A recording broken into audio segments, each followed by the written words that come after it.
Welcome back, everyone. You may be trying to go ahead and actually convert your TikTok account and possibly go ahead and turn off your analytics of your account.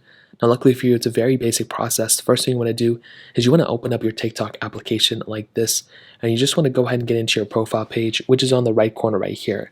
Now, at this point, what you want to do is you want to click on the three lines that are on the top right, which are right there, and you want to go and click on settings and privacy. Depending on your TikTok account, you may already get there if you click on it.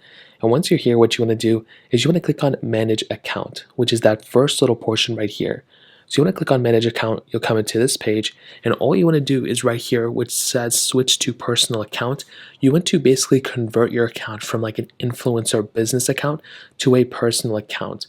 Within the personal account, you won't really see analytics, you won't really have that capability, and that's really all you have to do at this point. It's really nothing crazy. You just want to go and click here.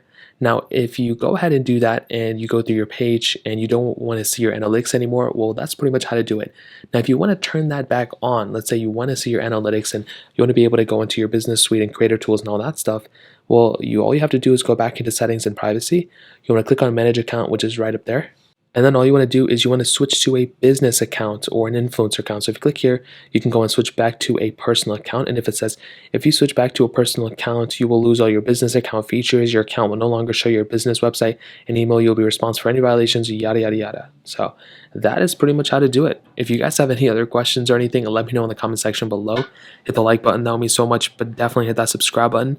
More importantly than everything else, I love every single one of you guys. Hopefully I'll catch you guys in the next video. Peace out till then.